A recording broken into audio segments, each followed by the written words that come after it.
Essex County deserves leaders who are prepared, leaders with purpose, perspective, and a proven record of service. On OATS Uncut, we have always believed that an informed community is an empowered community.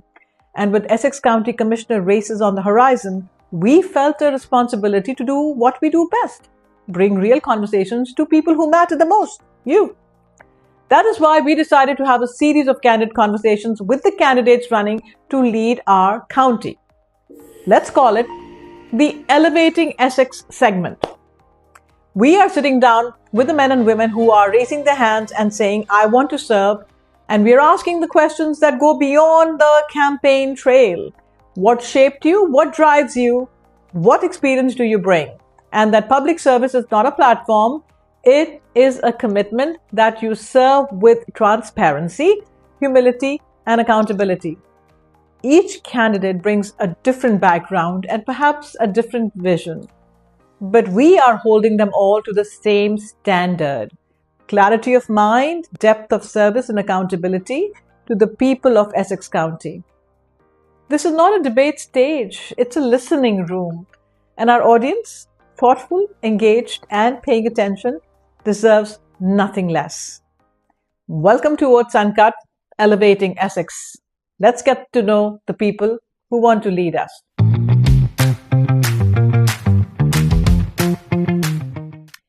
Welcome back to OATS Uncut, Orator Academy Talks Uncut. We like to keep our conversations real, relevant, and relatable, and hopefully inspiring as well.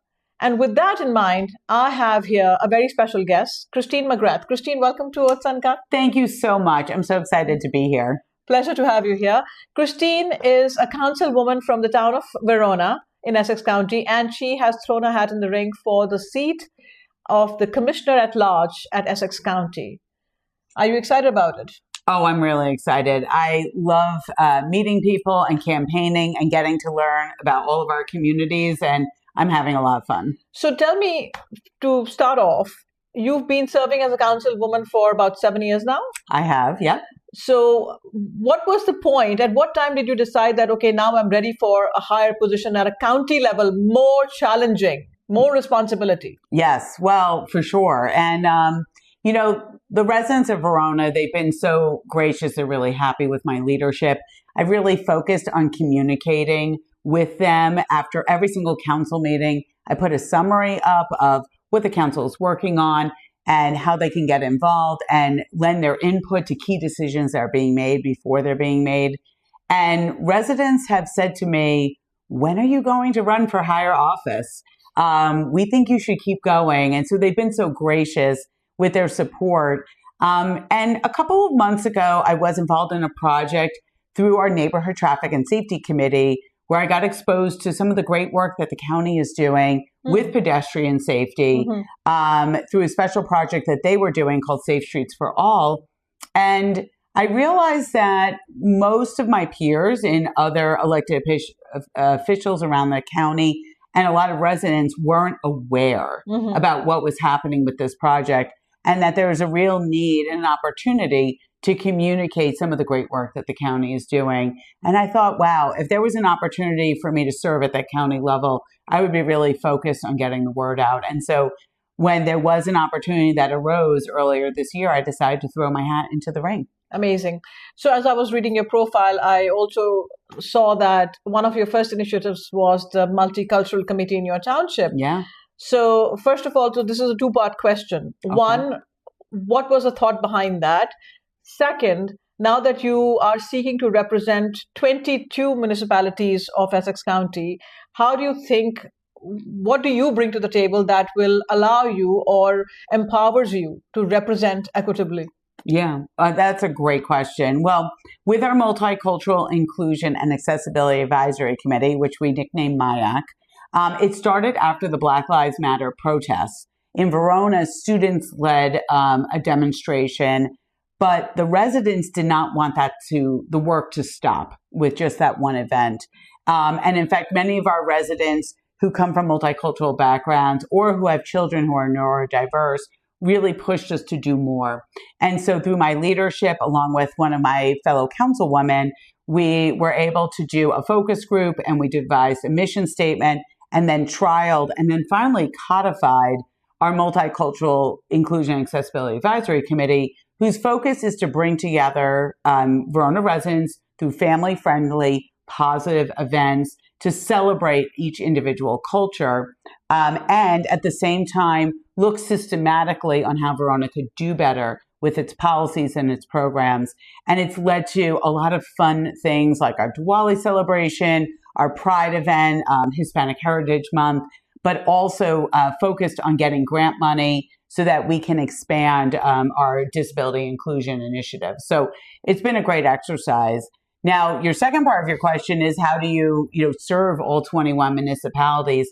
Well, that is by being really present and really committed to being in every community, to know the elected officials, the key nonprofits, the business owners, and really being present at community events, talking to residents and understanding what those local needs are. Sure. And, in terms of equitable distribution, if everyone's aware of what the county is doing, what work is in process, yes, and what the needs are, and what the county can do for them. And identifying new opportunities, right, for the county to play a role in some of the problems that are really impacting our local governments, both town and school. Mm-hmm. I think we could have a real opportunity to help move the county forward and address issues like affordability.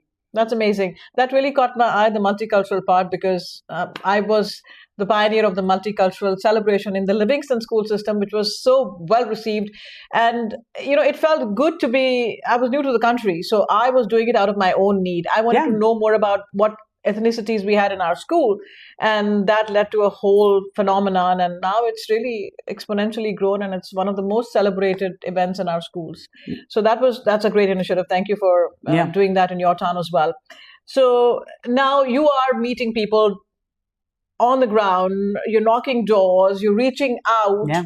So do you think you'll be able to keep up with that level of communication mid-election or in between election seasons? Or do you think what you are doing now is only because of the canvassing, and you have to know and introduce yourself to the people? And so how will you manage to keep that communication current and alive? Well, it's really part of my DNA. So when I ran 7 years ago for local office, I had a local business owner who sort of warned me, don't be one of those politicians who only comes around when you need votes. And disappear. And that message was reiterated recently when I was with Democratic leaders in Newark. The same thing was said. And that's because that is a lot of people's experience with people who run for office. They only see them when it's election season, but that's not me. So I'm really, really big on communication and being present. I communicate through a blog, ChristineMcGrathVerona.com, where I keep my residents up to date on what the council is doing. I have robust social media, not to share my opinions and my hot takes, but to share information about how government works. For the position for which I am serving. I like to do straight to camera videos, but I'm also really open to continuing to communicate in new and different ways. And I do believe it's important to be not only at party specific events, throughout the years, but to be at community events, interacting with all sorts of people to really understand what the opinions are on the ground for the people for which I hope to serve. That's amazing. And I think communication is so important.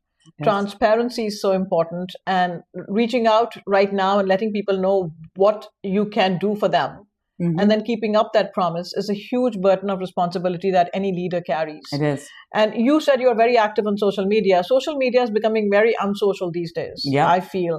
And you said no judgments, only information that you engage in. But unfortunately, there are people who will be tagging you, who will be asking questions and throwing opinions about your conduct or pleasure or displeasure and tagging you on social media. Do you think you'll be able to manage? How will you manage those people? Because that happened with me when I was on the Board of Ed too. So Madam President Vineeta Khanna, what do you have to say about that? And my thing was, we can't solve world problems through social media. Let's talk. Oh, for sure. You definitely, I think the basis is face-to-face communication, bringing people in the room. And in terms of managing kind of social media dialogue, there are strategies that I've employed over the last few years to keep the communication, to control the communication and not to respond in the comments. And I have it would take a whole nother podcast to talk about how, there are rules in New Jersey called the Open Public Records Act and Meetings Act. Yes. So, I'm a rule follower. So I like to control my own communication. And if there's a lot of debate going on, pull that into the communication that I control to kind of give those statements, but bring people together physically in the same room and to have those conversations to diffuse tension. It's important, though, I do believe, as someone in government, to understand that there is a lot of expertise, that people are sitting on a lot of knowledge that I may not have, and have humility to understand I may actually not be the expert in this area. And so when people are upset with government, it's best to actually start by listening and to really understanding where the gaps are, either in the knowledge base or in the way things were communicated or the process of making a decision, and to learn from that experience going forward. I think you used two very important words, listening and humility, which people typically do not associate with leaders. It's very unfortunate, but as a leader, you can only represent the constituents if you listen to them and know what they want from you, why they're putting you in that position. And with humility, you made a very relevant point that you are not the expert on everything. So you will be leveraging a professional's expertise 100%. and brainstorming with your team at the table and deciding what's the best outcome for our residents, I guess. So that's amazing. Wonderful. So now there are 4 at-large positions, 1 incumbent, 3 brand new at-large commissioners in this election. A lot of change. So I know that there are still some commissioners district-wide who are still there, but starting off at a table where there is a lot of new people, how do you hope to navigate through that gap that you may have to transition through? And you think, what expertise or what knowledge do you think you carry or bring that will be an asset and carry you through that transition when the gap starts to fill up? Well, I think my local government experience is really important here, because I consider the commissioner role to be a supersized town council role. Now, a lot of residents don't even know what their town council does. Absolutely. But one of the main functions is to approve the budget. And so while our county executive has a really strong team, he does have to bring that budget to the Essex County Board of Commissioners for approval. And then after that's approved, all major projects and spending and vendors all have to be approved by the commissioners. And that is work that I've been doing on the local level for 7 years. And so it's just at a much larger scale. And luckily, the commissioners have access to experts that are there to support them and only them as independent individuals from the county executives organization. But it really involves reading everything that is put in front of you and being informed and prepared when you walk into a meeting and being able to ask a lot of questions. And my understanding is that the county executives organization loves to work with the commissioners, wants to address all of their questions so that everyone is comfortable when they get to that meeting day. And so I'm looking forward to having the opportunity to tap into this well-run system, and I'll be able to get up to speed pretty quickly. Wonderful. That's what I was trying to explain to people also. It's just a larger version, a bigger version of the town council. It is. Your different budget altogether. It's close to $1 billion budget, which is huge. So it has to be, you've got to bring fiscal, frugality to the table also. 100%. Because it's all our money. Yes, 100%. But at the same time, wanting to make sure we have a robust and productive workforce. And so that means strong relationships with unions that represent the county employees, and making sure that there is the right overview and fiscal oversight for the entire operation. And every year, the County Board of Commissioners, they have a huge budget binder and process where they go through every line item of the budget, which is what Verona does as well at the local level. So I look forward to really understanding that process and getting into the details. It's huge. It's huge. I remember on the Board of Ed, Livingston currently has, I think, $160 or $70 million budget. That's huge. When I was on the board, it was 144. Yeah. So even that, it was a huge responsibility because you are taking care of 6,000 students in the school district. Yeah. And there are different needs and a standard to be maintained, and keeping in mind the future. Yeah. You know, needs are changing as we go ahead in the future. So yes, it was a lot of responsibility. So thank you for looking into that line by line, as you said. Yeah. Typically, the commissioners serve for long periods of time and they keep getting re-elected. You know, I'm guessing it's with good governance and people appreciate their service, so they keep re-electing. So I'm assuming that you will be there for multiple terms also. Say, oh, thank you. So if you get elected, let's think positive. So how would you want to be remembered?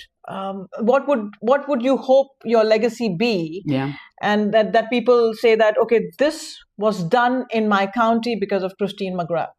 That's a great question. Well, one of the things I've strived to with Verona is to permanently change the system. So while I've already talked about how I've done a lot of communicating myself, I worked in Verona to make sure that communication was part of the ongoing process.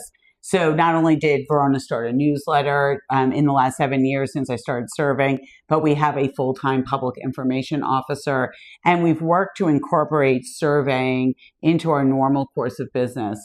So what I want to do at the county level is first of all, I would love for residents in the future to say, we understand county government much better because of Commissioner McGrath, which would be a fun thing to say.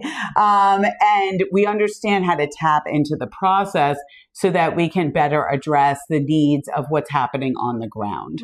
And while I don't have a certain initiative or thing that I'm touting right now saying I'm going to get this done, I'm really more about the process. And I want the both elected officials and residents and businesses to have expanded opportunities because of my leadership. And I would like to see some systematic change. And so it's really the process to me that's important. And then the outcomes, we can't anticipate all of the positive outcomes that can come from that. And how we also mitigated risk. But ultimately, the health and safety of all 900,000 Essex County residents is my top priority. And I'll be really focused on making sure through good times and bad that we put safety of our residents front and center. That's amazing. So all I can say is good luck. I think you're running a very strong campaign. And so thank you so much for your time today, Christine, and sharing your thoughts. I wish you all the very best. Thank you. And well, remember us. I hope to have this conversation again. Yes, I hope to come back if I'm elected as commissioner, and we'll talk about what's going on in county government. That would be so awesome. Okay, great. Awesome. Thank you so much. All right, thank you. I have a very special guest with me today, Marques-Aquil Lewis. Marques, welcome to OATS Uncut. Thank you for having me. Pleasure. So Marques is the president of the Board of Education in Newark. He's a football coach. He's also the president of the Recreation and Affairs. Chief of Staff. Chief of Staff of Recreation Affairs in Newark City. Yes. That's amazing. And now Marques, should I call you Marques or Mr. Lewis? Either way. Whatever you prefer. Marques is good. Marques is good. And now Marques is throwing his hat in the ring to run for the seat of Commissioner-At-Large, Essex County. Marques, welcome again. Thank you for having me. So you've been very active at the city level. At what point did it occur to you that, you know what, I need to take this game forward and serve at the county level? Well, thank you again for having me. I'm the former president of the Newark Board of Education. Correction. The youngest elected at the age of 21. And I've been serving in my city in different capacities, from being an activist to being on the school board to even being on the Newark Parking Authority, where I also served as the chairman, and to my current job at being the chief of staff of the Department of Recreation and Cultural Affairs, to being a football coach in my community, not only being a football coach, but being the vice president of the organization, and also being a youth pastor. So the reason why I believe I decided to run for the seat was because we needed more people that's more involved in our communities, that understand our community from every level, who understand budget, who know how to make difficult decisions during crisis, and also making sure that our residents are not impacted by it.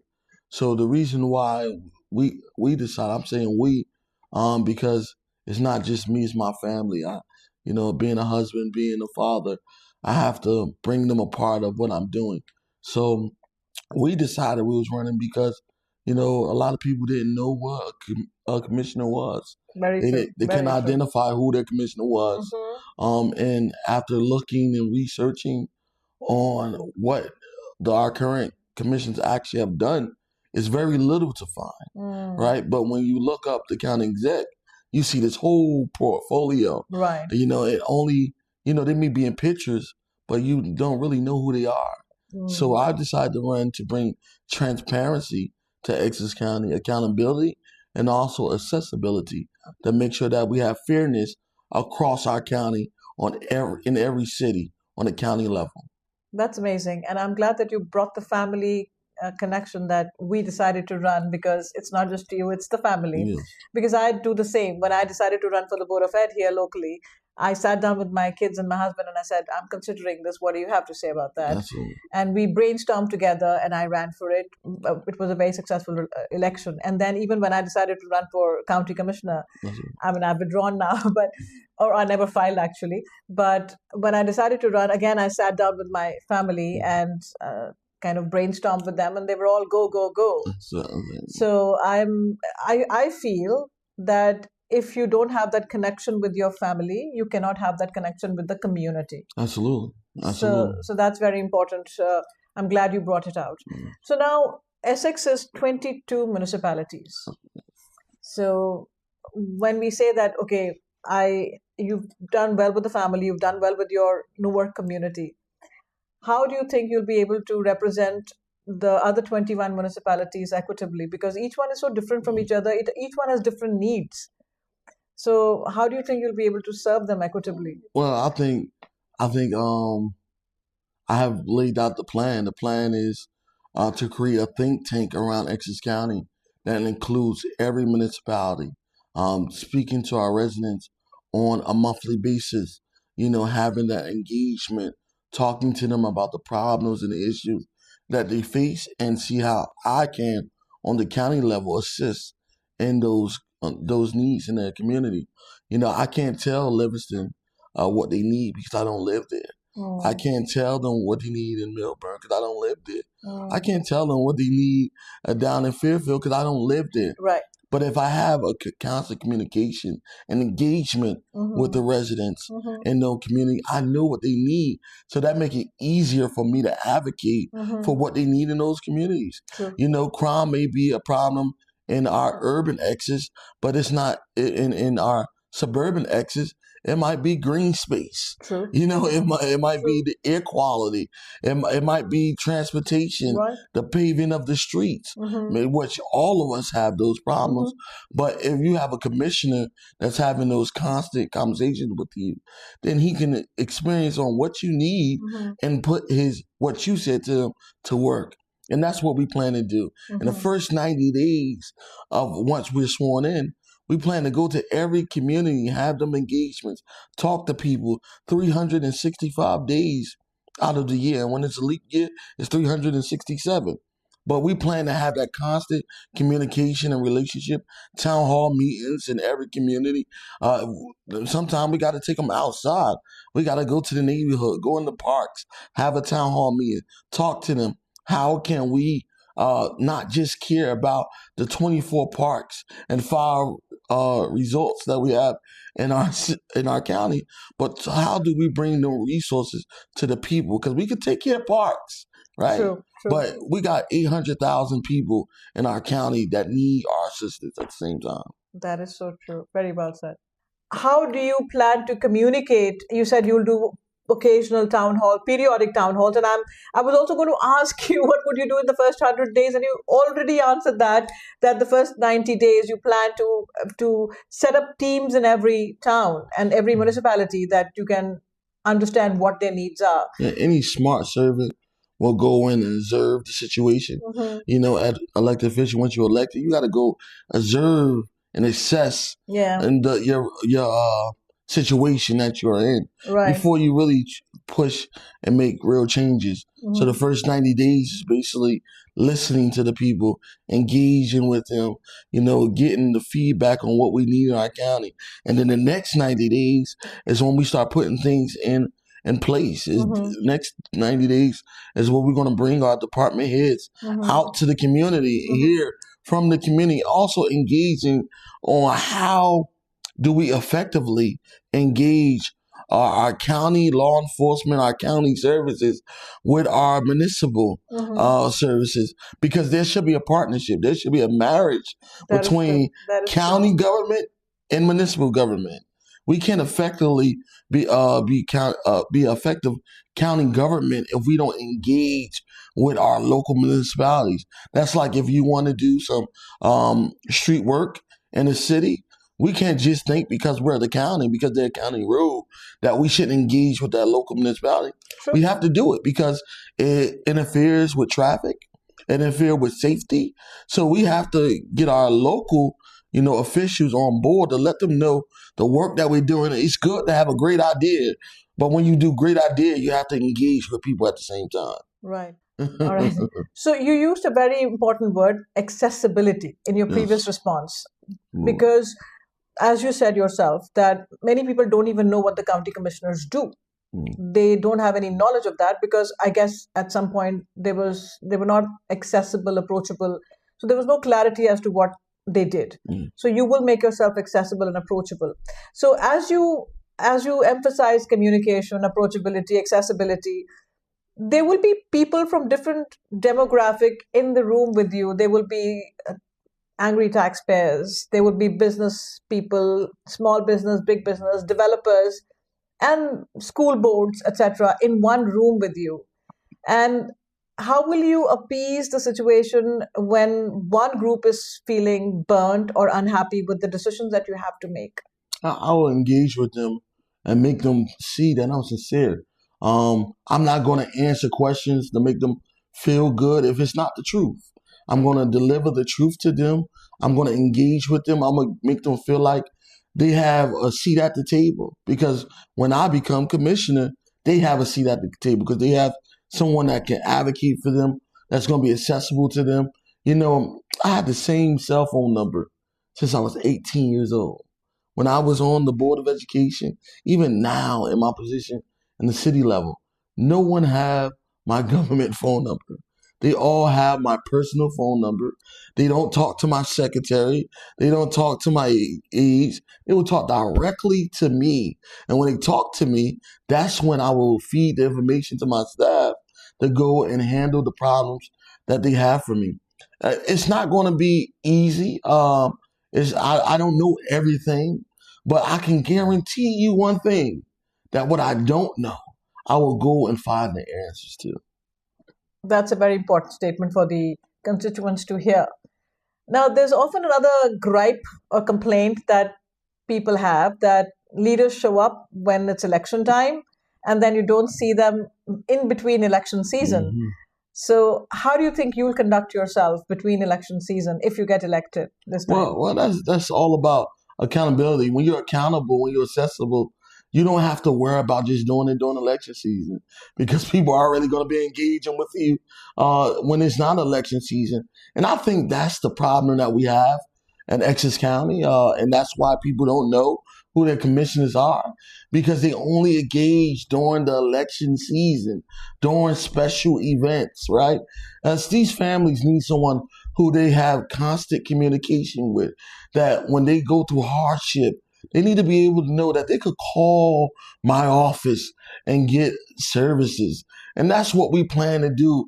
Bring services directly to the people during election season, after election season, before the election season, because this is the work that we're committed to. This is not just a position. This is not just a title for me.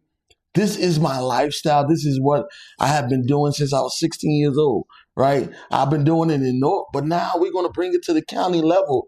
And hopefully that the energy be so live and be so electrifying that people will get more engaged, and that, we'll make the blind see. The dead will rise, and people will be more engaged because they will feel the electricity that my team will bring to the table. Amazing, amazing, amazing. It's quite an electric energy, I have to say. So now the thing is, there are 4 county commissioners at large. 3 of them are going to be brand new. 1 is an incumbent. So if you get elected, there would be a huge transition gap that you may have to fill, because there will be nobody to handhold. Mm-hmm. So how do you what skills do you think you bring to the table that will help you through that transition as you get warmed up in that role? Well, what will help me during this role is that I will engage with former commissioners, former freeholders, and get their experience, their wealth of knowledge, feed into myself, and build a team around me that will be professionals who will understand different roles, right? I will have to have someone that engaged in our senior population. I will have somebody that engaged in our young people. I will have someone who understand law and know how to implement, ordinances and law in place. So that will be my legislative person who will make sure that we pass ordinances and resolutions that affect our county. So we have a plan in place, and we have a village who won't leave me alone. And that's one thing that I love about the support system that I have. My mayor is very progressive, and he won't leave me alone. He will be there. He will be accessible when I have questions. I have other elected officials across the state who will be there. I don't mention it a lot, but people don't even realize that I used to be the deputy chief of staff to Assemblywoman Shanique Spade, right? And that's my state experience, Lauren. So we bring a wealth of experience. But like I said, I don't know everything. And that's why I plan to build a team of people around me who, when I need to find out things, that I can go to. But what I can tell you is what I bring to the table is results. If I was on the school board for 12 years and I had nothing to stand on, I wouldn't run, right? So that speaks volume to that people in Essex County don't know who their county commissioner is. So, I bring new energy, and it's going to be energy that people are going to feel because they're going to be engaged. They're going to be able to shake my hand. They're going to be able to smell my cologne because I'm going to be that engaged with them. I'm going to be so engaged with them that they're going to get tired of me being around, right? They're going to be like, man, this guy, I see him everywhere. And that's just the person I am because I take it seriously. The oath of office is seriously. Amazing. When I put my hand on that Bible, that means I'm accountable for what I do and what I don't do. So if Essex County wants somebody that's going to be engaged and that's going to be accountable, then I'm their guy, right? If they want someone that's going to continue to, be a seat warmer and going to take photos and just going to be there on a seat, then they could pick other people. But all my life, I've been able to make the blind see. I've been a doctor without having a title. I've been a fireman without having a title because I put out fires since I was 16 years old. So what you have with me is somebody who is committed to this, and I've been committed to this since my teenage years. Amazing, amazing. Now your cap is unmissable. Yeah.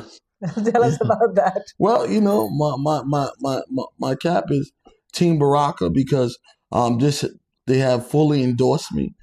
Fully put all their weight behind me.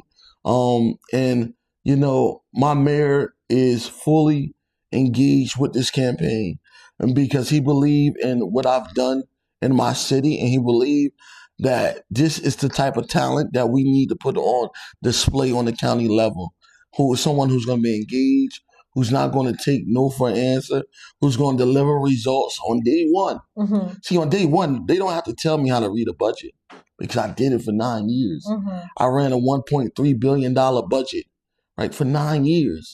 Then went over to the Parking Authority and ran another budget. And now in my current position, I run a budget in my department where I sit down daily with my director and go through the budget line item, how we save money, how we get money, you know. So you're bringing somebody in that's engaged on budget around it. I know what budget is. I know what to look. And also someone who knows how to implement ordinances and policy. I did it on the school board level. We did it. We was effective, so effective that we got back our school system. Wonderful. You know, 21 years old. You know, I ran. When I left the school board, I left as the president who signed off our district, right? Who ushered the state out of Newark public schools, you know, made the transition happen.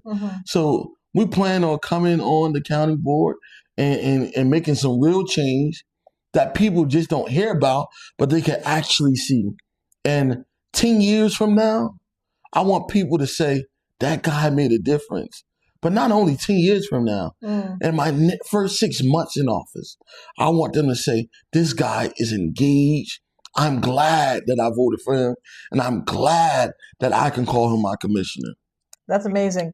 That's amazing. So leaving a legacy and earning people's trust is important to you. Yeah. And I think that's why you are so proud to flaunt that cap, Yes. that you have your mayor's trust. Yes. And that's why he's fully backing you. Yes. It is important to you. That's wonderful, wonderful to know. Yes. Beautiful. That's a beautiful sentiment. You come across as a very emotional person. Yeah, you know, when you grew up in an environment where people rejected you all your life, always looked down on you, always counted you out, you know, you have to have passion because You gotta have that fire. yeah, they gotta have the fire because this is personal. This ain't nothing to play with. You know, when I commit myself to something, I'm committing fully 1,000%. Let me tell you how committed I am. In the middle of this election, my wife delivered my twins. Oh, Right? congratulations. You know, so that shows you, thank you. That shows you the commitment. I could have easily packed up my stuff and said, this campaign is over. But my wife know my passion. And she said, you got to stick in there for our family, for the families that's going to believe in you, for the families that's already counting on you to make change on the county level. So this is something that's personal to me, to make sure that I give young people in Essex County the same chance that my community gave to me, that men in my community gave to me, that women in my community gave to me and my mother. When my mother was a young mother having a boy, you know, it was community people who stepped up and said, I'm going to help you. When you fall, I'm going to pick you up.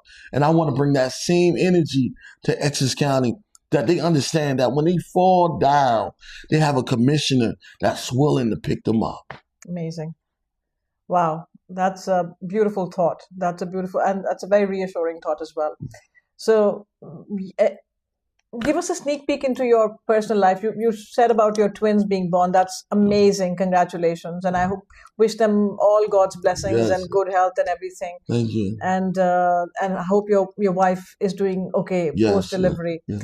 So do you think that you are also doing it for your children? Because I strongly believe in showing kids how to be. Exactly. And not just saying that how they should be. Do you think you're also doing putting yourself through the fire? Yes. So that your children come out bolder and they don't have to fight for things and they're also committed in giving back to the community as you seem to be? Well, I think that, you know, I've been doing it personally since my son was born. He's 13 years old. He watching me. I know that I have to walk a certain line because he's watching me. And I see it in his personality. He's so much manable. He's so concerned. He's so engaged. And he's becoming a young activist himself, even in his school life now. He come home every day and like, Dad, I don't like this, what's going on. What should I do? He's writing letters, you know, even in his acting career because he's becoming an actor himself, you know. So, you know, this is about building a foundation, not just for me, not just for my kids, but for my community and all the young people that's behind me, right? Because I've been into our juvenile detention center, Essex County detention center.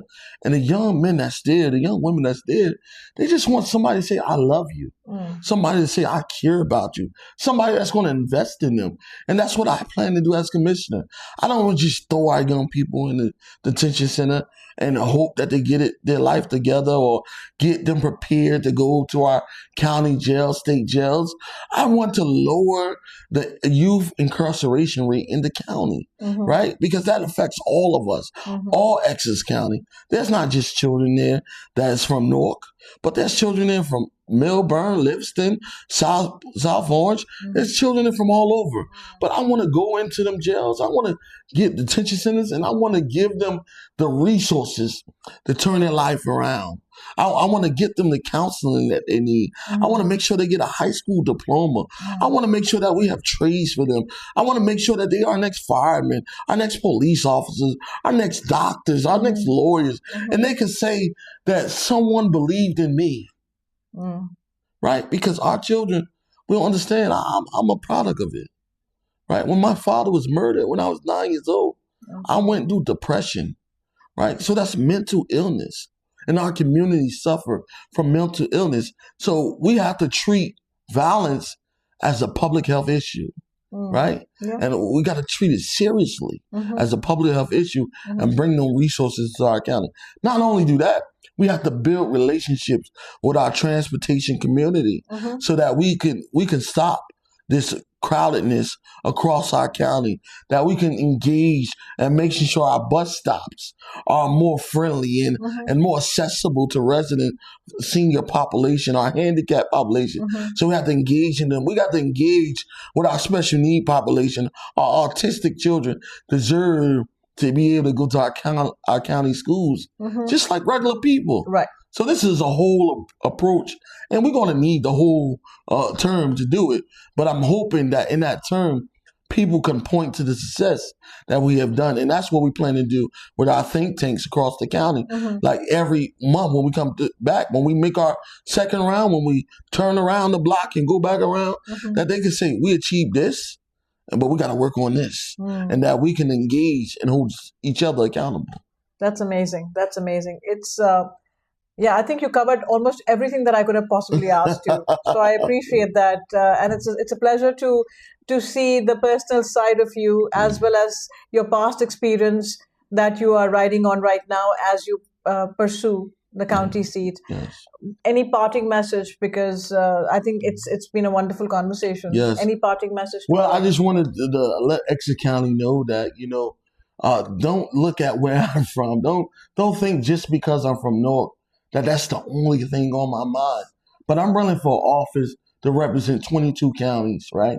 And that's 21 other counties that have to get to know me, that I have to engage with, that I'm willing to engage with, that I'm willing to participate in talks with, to let you know that we are on the front line for you. So when you look at my name on the ballot, it's not just my name, but I represent all 800,000 residents that's in Essex County. And I represent the engagement, the energy, the new ideas, the new ways to make sure that our people feel like that they have a voice at the table. I'm not going there just to warm a seat. I'm not just going there to be in pictures. I'm going there to work on behalf of every resident in Essex County. And I'm telling you that to make it, because that's what I believe. I'm going to represent our children in the school system to make sure that every one of our schools are represented fairly. I'm going there to represent every city senior in Essex County to make sure that you have a quality of life, that you are too on the agenda, every agenda, to make sure that we get you to serve. I'm going there for the autistic children to make sure that they have a voice, that they're not left out. I'm going there for the regular citizen that just want to be heard. And I promise you, just like I did it on the city level, that I would do it on the county level. And I'm telling you, you could write this check and you could go to the bank and it won't bounce. Wow. Nothing more can be said beyond that.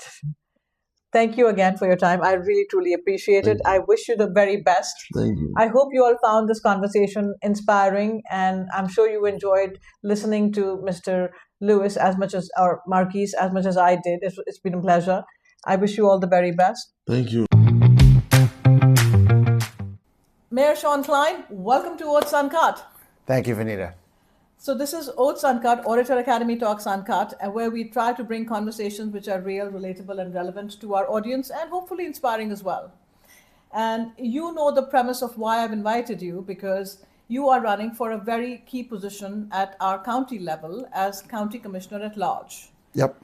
And we wish you all the luck. Thank you. You've been in our local municipal governance here for many years now. So I guess we assume that this is the right path, but tell us and tell our audience, at what point in your governing experience did you feel that you were now ready to take it to the next level and move to county? So, thank you, Vineeta. It's good to be here. I really appreciate you having me on.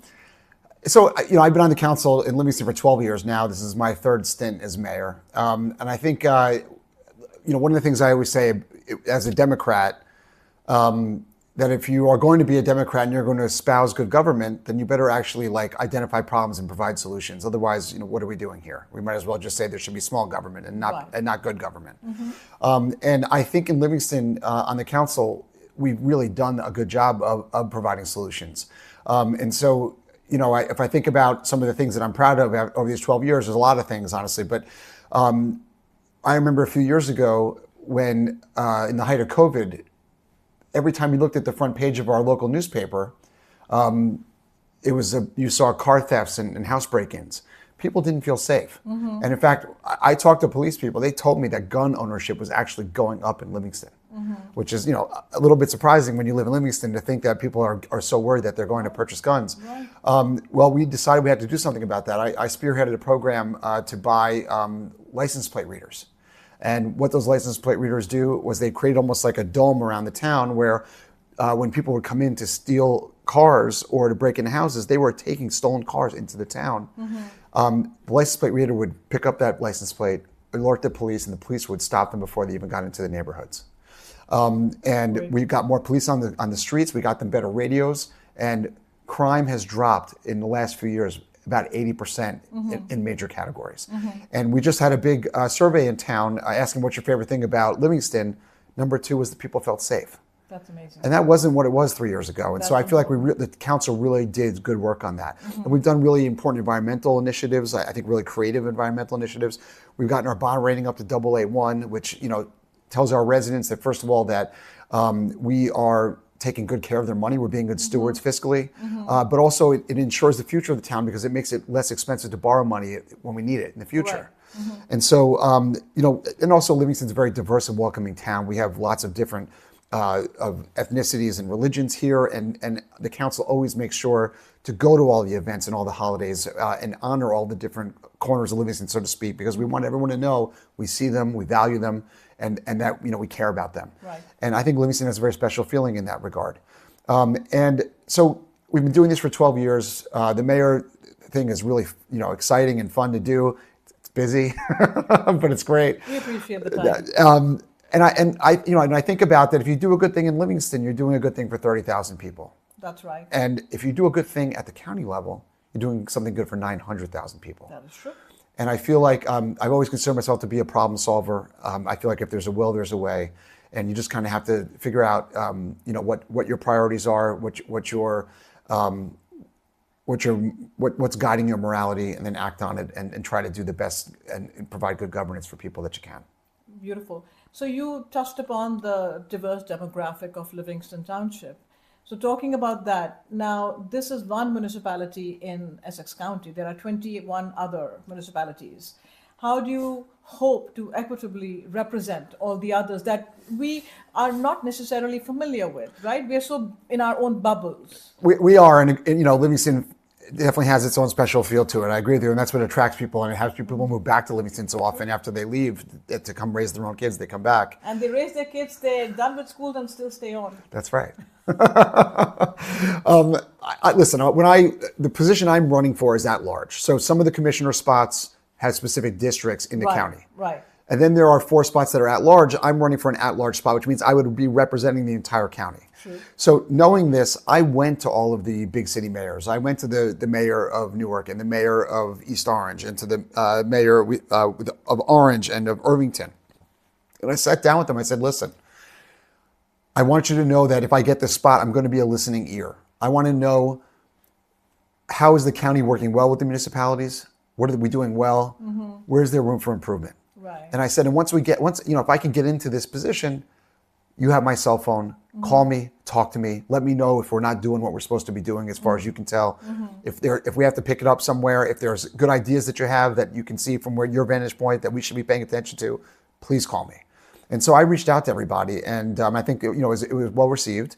And also I'm a physician, an ophthalmologist. I did my training in Newark at University Hospital. I've slept in that hospital a lot of nights. And I feel connected to, not just the west side of the county where we are, but also to the east part of the county. And so I think that gives me a chance to talk to people and meet people. And you meet people from every background. I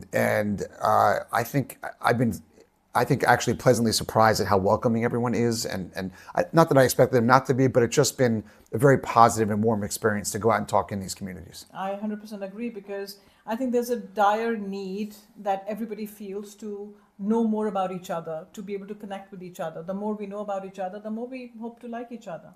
So I think that bridge is very important. So I guess I'm grateful that you have been building those bridges, because that also helps the town that you are coming from. So now, there are 4 commissioners at large. There are 3 completely new positions, 3 new seats. 1 is an incumbent. Yes. So assuming that the incumbent is re-elected, there will be still, out of the 4, 3 new commissioners at large. So how do you hope to seamlessly ride that transition with not many mentors who can handhold and guide and advise? So I'll say 2 things. I don't think it's going to be seamless. I think it's going to be a challenge. I think certainly I had this experience in Livingston. When you're coming into a position in government, you have ideas about things you'd like to do and to work on, and only once you're there for a little while do you actually figure out where the levers are, what you can actually accomplish. Right? Sometimes when I came into Livingston. One of the things I really wanted to do, I really care about the environment a lot and carbon footprint, and I really wanted to work on building codes. And I came in and said, well, why don't we just increase the building codes? Let's make green roofs and better windows and better R values, better insulation in the house. Why don't we just do that? And then someone sat me down and said, oh, you can't do that. That's the state does that. And it's worse than that. The state doesn't even do it. The state defers to the federal government, who has their own thing. So you're not going to be able to move that needle very easily. That's for sure. But if you really have that intention, what we finally figured out was one of the things as a side product of all the affordable housing obligations that the towns have to fulfill, we have hundreds of new units coming in. Well, those units come in as part of often in areas of redevelopment. And when you have an area in need of redevelopment, there's an agreement that you make with the developer about how it's going to get redeveloped. And that is actually an opportunity to increase building codes. Sure. And we are the only municipality in the state that I'm aware of, and I've talked to a lot of people about this, that has actually passed an ordinance to create a floor so that everyone has to do when we go into an area, to an area of redevelopment, all the building has to be a certain level and hopefully even higher. But we've mandated solar capacity, our values, again, the insulation levels. We have bike parking. We have put in green roof stuff. So there's really a lot. We've had wiring to utilities.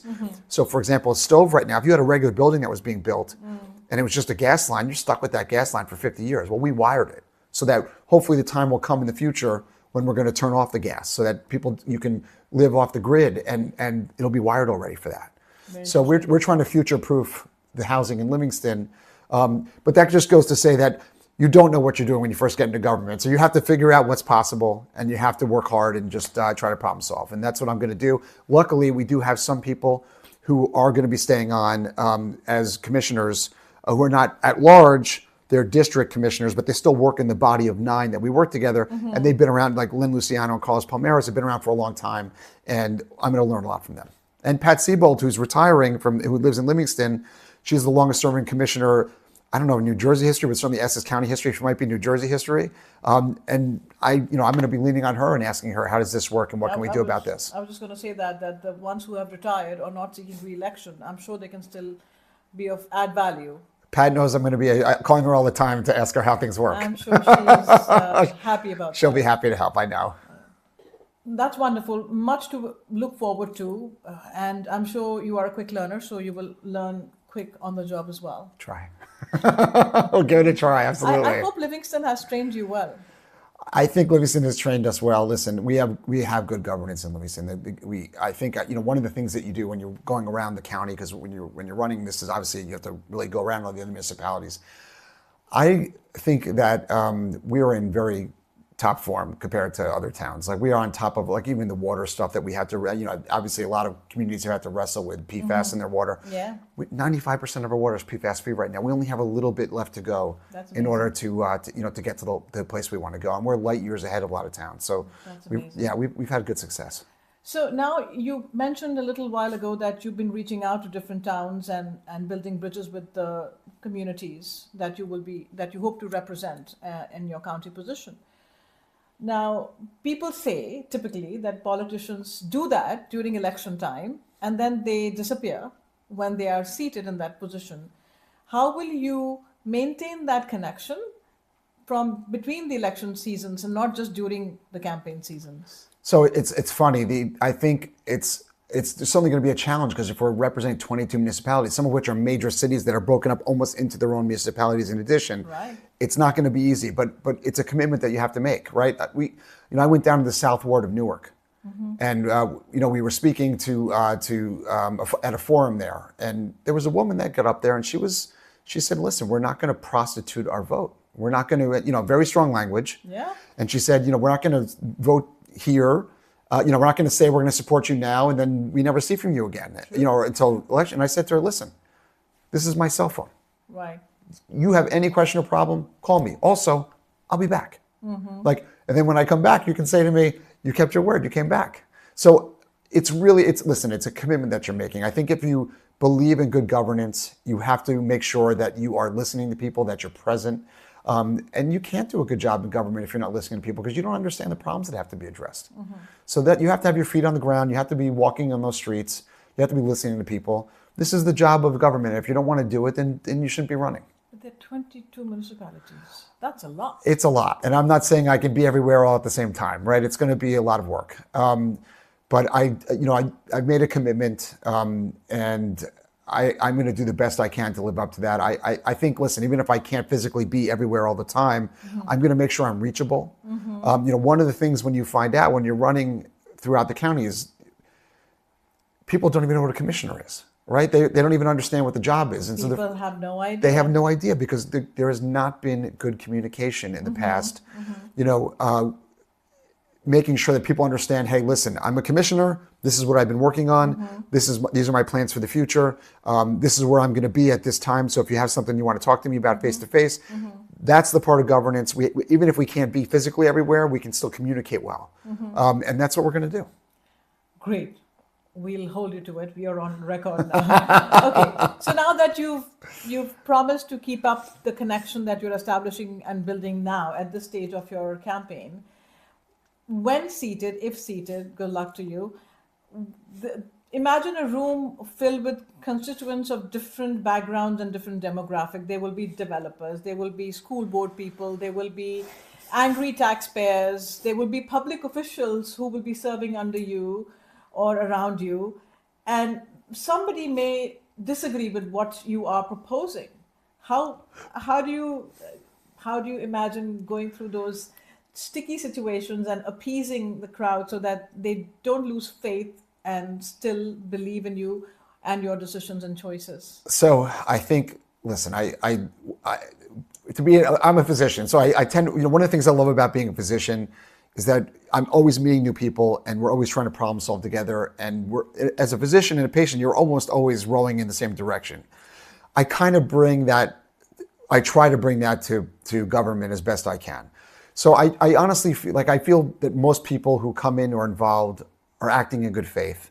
And I feel like if you sit and talk to people and show that you're listening And if you try to explain your logic and why you feel this is the best course of action, everyone's not going to agree, but I hope that people will come away and think, well, at least I was heard, and at least, first of all, that Shawn believes what he's saying, but also that, that there is a plan in place, and maybe we can step back and see where it gets us. I think you have to talk to people where they are, but you have to be honest about how you feel about stuff. You have to be reasoned about how you feel about stuff. It can't just be shooting from the hip. You have to talk to people and explain to them, this is why I feel this way. I hear what you're saying, and maybe we can accommodate you in this way. But it's an art. I mean, that's what makes governing hard. At the risk of sounding facetious, you can say, I bring a very clear vision to the table. Ophthalmologist. As an ophthalmologist, I try. I bring clear vision. All right, fantastic. So, one last question. Yeah. What would you want people to remember you for, say, after 10 years of serving in that position? See, we are so optimistic. We've just assumed that it's all happening. And because we are seeing a journey also, so we're hoping that it's going the right way as anticipated. So 10 years in that position, how do you hope that people will see your service to them? I hope that they would look at me and say that that I worked hard, that I had good ideas, that I executed on those ideas. And I really hope that, certainly, part of the reason I do this is for my kids. I want them to see the example of how important it is to serve. I have a junior in high school and a freshman in high school. And I want them to understand that public service is important.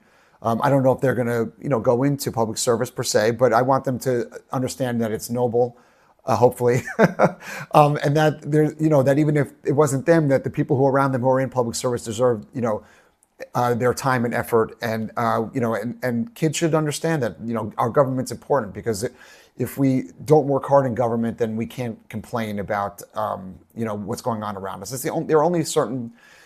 There are certain problems that only government can approach. Absolutely. Right. There are some things business can do well. There are some things that charities can do well. But especially like these really big, hard problems, government is in the best position. And these big, hard problems are becoming bigger and harder and more numerous. Right. And if we don't use our government effectively to try to address these things, then, we're all going to be in big trouble. Right. Absolutely. And municipal governance, like in Livingston and municipal and school, it's true labor of love. These are unpaid positions that take away a lot of your time, personal time. So on that note, either the kids will be so impressed by your public service that they'll become public servants, or they will say, absolutely not, the man was never around. But we all try to lead by example. So that was very accurately said. So any parting message for our audiences? I would just say that, first of all, thank you for having me on. Pleasure. I know everybody out there has voter fatigue because there's been so many elections with the special elections for Congress and the primary and the general. I'm running with a slate on June 2nd with Christine, I think, who's been on your show, Christine McGrath. And she's in the same show. On the show, yeah. Abdur Yassin and Wayne Richardson. Thank you, Wayne Richardson. And this is a great team, and I hope that we all get elected. I think we're going to do really good work for the county and make everyone proud. We will be by your side and watching and cheering on and hoping that the outcome is what you anticipate it will be. Thank you. On election day and beyond. Thank you, Vineeta. Thank you so much. It's been a pleasure talking to you. Been a pleasure for me. I hope you enjoyed this conversation and will make your decisions wisely. Thank you for tuning into OATS Uncut. We shall meet again.